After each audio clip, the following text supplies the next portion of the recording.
Algunas confesiones. Los latidos profundos y los motivos que impulsan. Siempre hay un latido profundo que nos impulsa a estudiar y transmitir con entusiasmo determinados temas. Del legado familiar me viene la conexión con la agricultura y en relación a la maternidad, el parto, la lactancia también, porque todo tiene una raíz profunda ancestral. Mi abuela materna, por poner un ejemplo, amamantó a sus hijos como todas las mujeres de su época. Solo alguna no podía hacerlo y entonces mi abuela, generosamente, amamantaba a ese bebé al mismo tiempo que al suyo. Así mis tíos han tenido sus hermanos de leche. No es extraño que yo, unas décadas después, fuera una de las fundadoras de la primera asociación española pro lactancia materna, Vía Láctea, en la que he podido aprender, disfrutar y compartir con la ayuda de madre a madre durante más de 30 años. He llevado a las aulas las lecciones prohibidas porque las considero esenciales en una educación centrada en la vida y están tejidas con mi propia experiencia vital. Cuando fui madre, llegó el gran despertar y con el aprendizaje vital de mis partos y los nacimientos de mis criaturas cambió mi vida.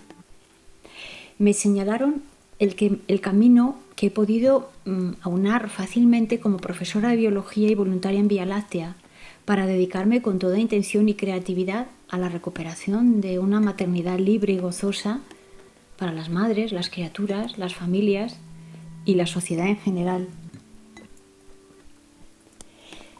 Después de haber parido 4 veces, la primera vez en el hospital y las demás en mi propio hogar, confieso que en mis partos he sentido libertad, plenitud y gozo. Durante el parto he sentido cómo se funden en uno el cielo y la tierra en cada contracción. Es como el láser.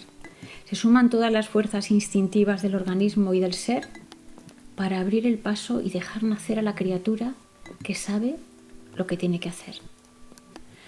Han transcurrido más de 3 décadas desde que viví la experiencia de parir y durante este tiempo se han dado grandes cambios. Ahora ya es posible expresar y reunir los verbos parir y gozar.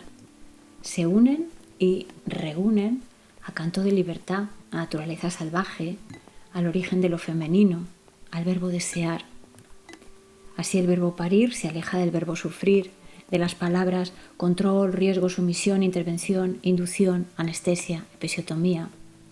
Se abre una ventana, una puerta de par en par con la que descubrir otra vez el cielo, la tierra, el agua, la madre, la vaca, la oveja, la gata, el ternero, el cordero, el potrillo, todo un despertar.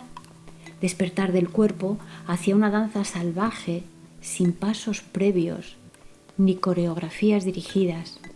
Una danza que nace en los huesos, en las tripas, en lo más hondo. Se ha hecho posible parir con placer. Y todavía hay algo más.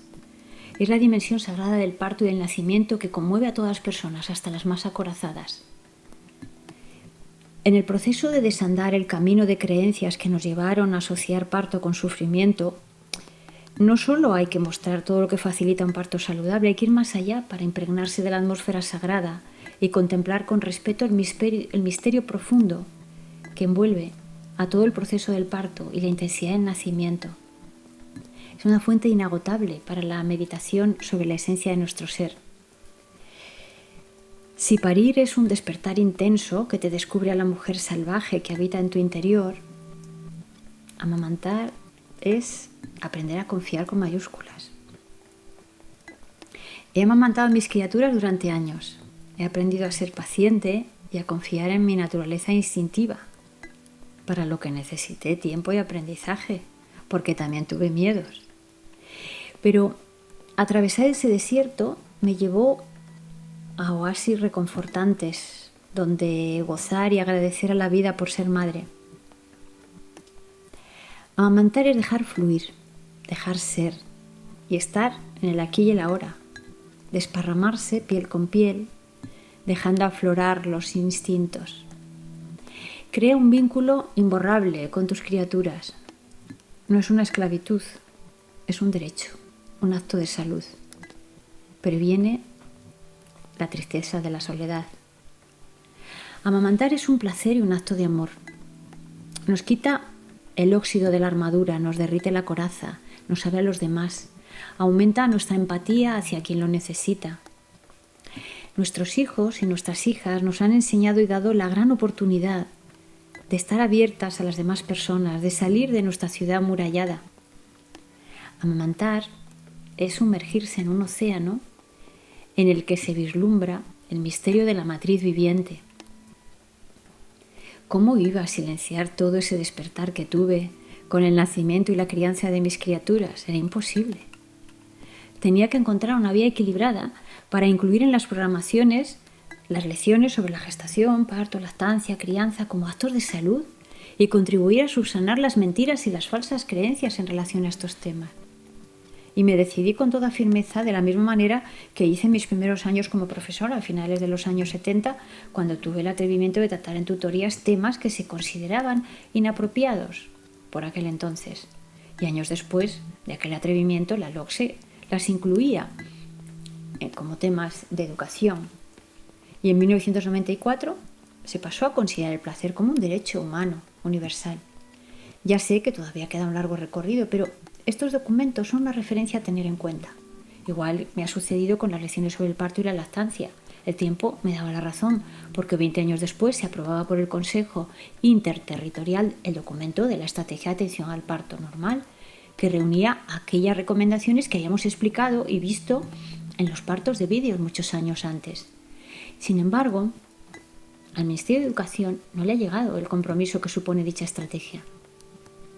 Siempre he tenido la percepción como de ir dando pasos sobre una delicada barra de equilibrio de la que podía caer y darme un buen golpe. Mientras tanto, he llevado muchos años con mucha alegría eso de ser la profe que pone los vídeos de partos, la que hacía relajación, cuando se consideraba una práctica rara. Los últimos 10 años dediqué mucha atención al tema del uso y abuso de la ingeniería genética y desmontar los transgénicos. Es curioso que la caricatura de cada profesor o profesora sea el mejor resumen de su carrera profesional. Esa caricatura que hace el alumnado con todo ingenio, resaltando las luces y sombras de cada profe. No me importa haber quedado reducida mi caricatura a esas palabras clave: relajación en clase, mucus, parto, lactancia, transgénicos, no gracias, etc. Es un sembrado con tiempo de espera para recolectar. También hay que contar con otro asunto que se repite en todos los institutos porque somos tan humanos. Me refiero a las murmuraciones o la incomprensión por parte de colegas, porque cuando te sales del carril pasa como en las carreteras. Hay un chirriar de quienes no se atreven a gozar de las lecciones prohibidas porque o no las tienen, o no las conocen, o no se dan permiso. Y van pasando sus días y los años aburriéndose de repetir y repetir lo mismo, porque no les gusta lo que hacen y llevan mal que otras personas disfruten. Esta oposición es una energía presente en la mayoría de los institutos y hay que recibirla como un acicate para seguir adelante como un reto, con fe y libertad, sin esperar reconocimientos ni complacencias, solo la fe, y aceptando que así sea. Y tener presente que somos todos tan limitados que creemos tener siempre la razón, como sostenía ya Goethe. Aunque lo mismo decía mi abuelo materno, que vivió hasta los 102 años, y eso que aprendió a leer a los 40 años. Era un sabio que afirmaba y decía: la gente, cuando habla, se cree que tiene la razón entera, pero cada persona solo tiene una parte. O mi abuelo paterno, que fue electricista y tuvo que afrontar con mucha agilidad y valor las averías que dejaban sin luz al pueblo. Se subían entonces por los palos de la luz, por los postes trepando, con un riesgo importante. Y decía mi abuelo: quien no tiene que trabajar en contacto con la gente se va virgen al otro mundo. Y ser profesora implica estar abierta a que hagan caricaturas de una, y hay que recibirlas como lo que son y aceptarlas sin más. Cuando se tiene claro un propósito, van fluyendo las vías necesarias, y así salieron adelante las publicaciones de las guías que, una vez editadas, permitían tener una corporeidad que hacía visible su valor didáctico, científico y educativo.